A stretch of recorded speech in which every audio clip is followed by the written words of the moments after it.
காவேரி சொல்றாங்க ராகினி கிட்ட, நாங்க 2 பேரும் தான் பார்த்தோம். இப்ப என்ன அதுக்கு? காவேரி, அப்பனா அங்க ஒரு விஐபி இருந்திருப்பாங்களே, உனக்கு தெரியலாட்டியும் விஜய்க்கு நல்லா தெரிஞ்சிருக்குமே, அவர் உனக்கு இன்ஃபார்ம் பண்ணலையா? சரி காவேரி, ஓகே, நீ முழிக்கிறதுலயே நல்லா தெரியுது நீ அந்த ஹோம முழுசா சுத்தி பார்க்கலன்னு.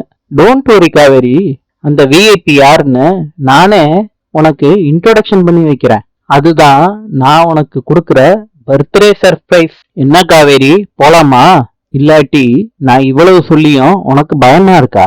ராகினி, நான் வர்றேன், வெயிட் பண்ணு, நான் அவர்கிட்ட சொல்லிட்டு வந்துடுறேன். காவேரி, அவர்கிட்ட மாத்திரம் இல்ல, வீட்டுல இருக்க எல்லார்கிட்டயும் சொல்லிட்டு வா. போ போ போ. ராகினி, அவரு ஆபீஸுக்கு கிளம்பிக்கிட்டு இருக்காரு. நானும் அவர் ஆபீஸுக்கு வருவேன்னு நினைச்சுக்கிட்டு இருப்பாரு. அதனால அவர்கிட்ட போய் சொல்லணும். மத்தபடி உனக்காண்டி பயந்துகிட்டு நான் சொல்ல போறேன்னு நினைச்சுக்கிறாத. சரி காவேரி, உன் விருப்பம்தான், எல்லார்கிட்டயும் சொல்லிட்டு வா. காவேரி, வெயிட் பண்ற. காவேரிக்கு ராகினி இன்ட்ரடியூஸ் பண்ணி வைக்கிறாங்க. இவங்க தான் வெண்ணிலான்னு. இந்த உண்மையை தெரிஞ்சுக்கிட்ட காவேரி ரொம்ப கலக்கத்தோட இருக்காங்க.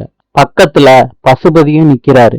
நாங்களே சொல்லிடலாமான்னு கேக்குறாரு. அதுக்கு காவேரி சொல்றாங்க, கொஞ்சம் வெயிட் பண்ணுங்க, நான் விஜய் கிட்ட நானே சொல்லிடுறேன். பசுபதி கேக்குறாரு, நீயே பேசிடுறியா காவேரி? எப்ப பேச போற? நானே சொல்லிடுறேன்னு காவேரி சொல்றாங்க. எப்ப காவேரி அப்படின்னு பசுபதி கேக்குறாரு. அதுக்கு காவேரி சொல்றாங்க, போன்ல சொன்னா சரிப்பட்டு வராது, நான் நேர்ல போய் பார்த்து சொல்லிடுறேன் விஜய் கிட்ட. கண்டிப்பா சொல்லிருவியா காவேரி? நான் கண்டிப்பா சொல்லிடுறேன். பசுபதி கேக்குறாரு, அது முடியும், வெண்ணிலா இங்கேயே இருக்கட்டுமா? காவேரி சொல்றாங்க, நானே வெண்ணிலாவை இங்க இருந்து கூட்டிட்டு போயிடுறேன், எனக்கு கொஞ்சம் அவகாசம் கொடுங்க ப்ளீஸ். அவசரப்பட்டு விஜய் கிட்ட மாத்திரம் சொல்லிடாதீங்க, உங்ககிட்ட எல்லார்கிட்டையும் கெஞ்சி கேக்குறேன். பசுபதியும் ராகினியும் கெத்தா நிக்கிறாங்க.